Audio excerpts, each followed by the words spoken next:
ఓం సమర్థ సద్గురు సాయినాథ్ మహారాజ్కి జై. ఓం సాయిరామ్. మన బాబా కుటుంబ సభ్యులందరికీ నమస్తే అండి. హాయ్ ఫ్రెండ్స్, మీ అందరిపైన షిరిడి సాయినాథుని ఆశీస్సులు ఉండాలని, మీరు ఎప్పుడూ క్షేమంగా సంతోషంగా ఆరోగ్యంగా ఉండాలని మనస్ఫూర్తిగా బాబా గారిని కోరుకుంటున్నానండి. మీకు ఎటువంటి సమస్యలు ఇబ్బందులు ఉన్నా సరే ఒక్కసారి గురువుగారిని కాంటాక్ట్ అవ్వండి. శ్రీ రాఘవేంద్ర జ్యోతిషాలయం, శ్రీ పండిత్ రామరాజు గారు గురూజీ. ఫోన్ నెంబర్ వచ్చేసి 9885371444. మీకు ఎటువంటి సమస్య ఉన్నా సరే మీ యొక్క జన్మపత్రిక, మీ 2 హస్తరేఖలు, ఫోటో చూసి మీ జీవిత సంపూర్ణ భవిష్యత్తును శాస్త్రోక్తముగా తెలుపుతారు. జ్యోతిష్యం చెప్పడానికి గురుదక్షిణగా రూ. 211 ఫోన్పే చేస్తే సరిపోతుందండి. మీరు నమ్మకంతో ఒక్కసారి గురువుగారిని కాంటాక్ట్ అవ్వండి. ఇంక ఈరోజు వీడియోలోకి వెళ్ళిపోదామండి. ఈరోజు వీడియోలో మన బాబాగారు సందేశం అండి. మన బాబాగారు ఏమంటున్నారంటే, తల్లి చూసిన వెంటనే ఈ పువ్వులను తాకు, నీకు తీయటి శుభవార్త చెబుతాను, నీతో ఒక రహస్యం చెప్పాలని కూడా వచ్చాను తల్లి అని అయితే మన బాబాగారు మనందరి కోసం చాలా అంటే చాలా చక్కటి సందేశం తీసుకొచ్చారండి. మరి మన బాబాగారు ఏం చెప్పబోతున్నారో ఆయన మాటల్లోనే తెలుసుకుందాము. మీరైతే బాబాగారిని స్మరిస్తూ గులాబీ పూలు తాకండి. బాబాగారు ఏం చెప్తున్నారో ఇందామండి. తల్లి, నువ్వు ఏ దిక్కున చూసినా సరే మోసాలు చేస్తూ వెంబడిస్తూ ఉన్నాయి కదూ. నువ్వు ఏదైతే అనుకుంటున్నావో ఆ కోరిక జరగకుండా కష్టం మీద కష్టం వచ్చి విరిగిపోయి ఎంతో బాధపడుతూ ఉన్నావు కదమ్మా. నిన్ను ఇలా చూస్తూ ఉంటే నాకు చాలా జాలిగా ఉంది తల్లి. చుట్టుముట్టిన చిక్కుముడుల నుంచి కాపాడేందుకే నీ బాబా తండ్రి నీ కోసం వచ్చాడమ్మా.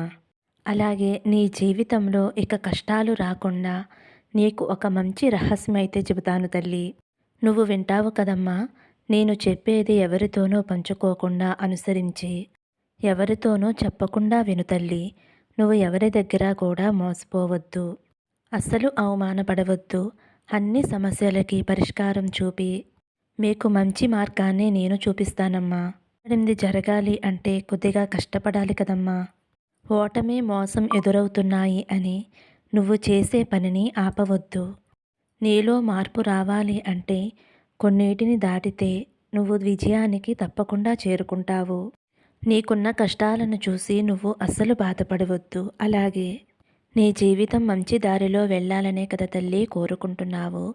నీకు ఆనందకరమైన జీవితం ప్రసాదిస్తున్నాను.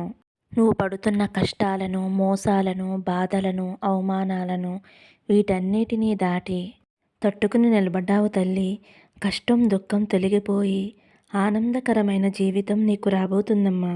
నువ్వు అదృష్టాన్ని పెద్ద మొత్తంలో పొందబోతున్నావు. నువ్వు గెలవాలి అంటే ఏమి చెయ్యాలో తెలుసా తల్లి? నీ వల్ల ఏదైతే కాదు అని నువ్వు అనుకుంటున్నావో వాళ్ళ ముందు చేసి చూపించి నువ్వు గెలవాలి. ఇక మంచి విషయాలు మాత్రమే నీ జీవితంలో జరుగుతాయి. అంటే గెలుపు మాత్రమే నీ జీవితంలో ఉండాలి తల్లి. కొంతమంది కోపాన్ని చూపించి నీపై విరుచుకుపడుతూ ఉంటారు. కానీ నువ్వు మాత్రం కోపాన్ని తగ్గించుకుని మౌనంగా ఉండాలి. కోపం నిన్ను ఎంతకైనా దిగజార్చుతుంది. కాబట్టి నువ్వు కోపాన్ని అదుపులో ఉంచుకో అమ్మా. ఎవరైనా నిన్ను దూరంగా పెట్టారు అంటే వాళ్ళకి దూరంగా ఉండు. వాళ్ళే నిన్ను వెతుక్కుంటూ వచ్చేలాగా నీ బాబా తండ్రి అటువంటి సందర్భాన్ని కల్పిస్తాడు. గొప్పగా నీతో మాట్లాడితే వెంటనే నువ్వు పొంగిపోకూడదు. నిన్ను హేళన చేసినప్పుడు కృంగిపోవద్దు. అన్ని రోజులు ఒకేలా ఉంటాయి అని అనుకోవద్దు. కొన్ని విషయాలు నువ్వు గుర్తుపెట్టుకోవాలమ్మా. ఎప్పుడూ కూడా అందరూ ఒకేలా ఉండరు. ఎవరైతే నిన్ను అవమానించారో వాళ్ళే నిన్ను ఎత్తుక్కుంటూ వచ్చేలా నువ్వు అంత ఎత్తుకి ఎదగాలి. నీకు బాధ అనిపించినా, అవమానం అని అనిపించినా కన్నీరు మాత్రం బయటికి రాకుండా చూసుకో తల్లి. ఎందువల్ల అంటే ఆ కన్నీరే నీకు బలహీనత అని ఎదుటివారికి తెలిసిపోతుంది. గంభీరంగా ఓపికతో ఉండు. నీ బాబాని తలుచుకుని ఎదగాలి అనే పట్టుదలతో ఉండు. స్థాయికి వస్తావు తల్లి. నువ్వు మంచి స్థాయికి వచ్చేలా నువ్వు సాధించాలి. ఇంకా ఓటమి వచ్చినప్పుడు నువ్వు ధైర్యంగా నిలబడాలి. గెలుపు వచ్చినప్పుడు నేను చెప్పిన ఈ మాటలు గుర్తుంచుకుంటే మీ జీవితంలో బాధలు, కష్టాలు అనేవి అస్సలు ఉండవు. మీ జీవితంలో ఎలాంటి చిక్కుముడులు, బాధలు ఉండవు. ఇక నిన్ను ఎవరూ ఢీకొట్టలేనంతగా నేను చేస్తాను తల్లి. ఎవరైతే నీకు ఇష్టం అవుతారో, ఎవరైతే నీకు నచ్చుతారో వాళ్ళతోనే సంతోషంగా ఉండు. ఎవరైతే నీకు నచ్చరో, ఎవరైతే బాధ పెడుతున్నారో, నీకు ఇబ్బందిగా ఉంటుందో వాళ్ళ నుంచి దూరంగా సంతోషంగా ఉండు. అప్పుడే నువ్వు ప్రశాంతంగా జీవించగలుగుతావు. నిజాయితీగా, ధైర్యంగా ఉన్న నిన్ను ఎవ్వరూ ఏమీ చేయలేరు. ఎలా జీవించాలి, నా భవిష్యత్తు ఎలా ఉంటుంది అనే ఆలోచన అస్సలు పెట్టుకోవద్దు. బాధపెట్టే విషయాలు ఎదురైనా సరే వాటిని అస్సలు పట్టించుకోకమ్మా. నా మీద నమ్మకంతో ఉండు తల్లి. నీ ప్రార్థనలు నెరవేరుస్తాను. నువ్వు కోరిన సంతోషాన్ని నీకు అందిస్తాను. ఎలాంటి ఆపద రాకుండా చూస్తాను. నిన్ను ఆనందంగా ఉంచే బాధ్యత నాది తల్లి. ఇక మీదట అంతా నీకు శుభమే జరుగుతుంది. నీ భవిష్యత్తు బంగారుమయమవుతుంది కాబట్టి నేను చెప్పిన మాటలు గుర్తుంచుకుంటావు కదమ్మా.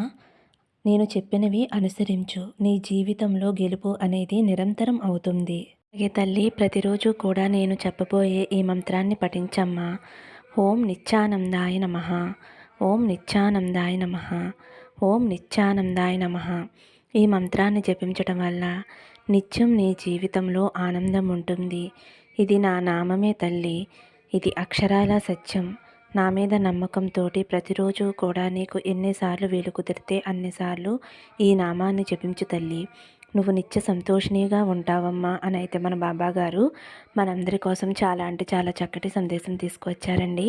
ఫ్రెండ్స్, బాబాగారి నామం అండి ఓం నిత్యానందాయ నమః. ఈ మంత్రం జపించడం వల్ల మన జీవితంలో ఆనందం, సంతోషం అనేవి వస్తాయి ఫ్రెండ్స్. మన కష్టాలు, దుఃఖాలు అనేవి తొలగిపోతాయి అన్నమాట. ఓకే ఫ్రెండ్స్, ఇదేనండి ఈరోజు వీడియో నచ్చితే ఒక చిన్న లైక్ ఇవ్వండి. సర్వే జన సుఖినో భవంతు. సమస్తం సద్గురు సాయినాథార్పణమస్తు. శుభం భవతు. జై సాయిరామ్.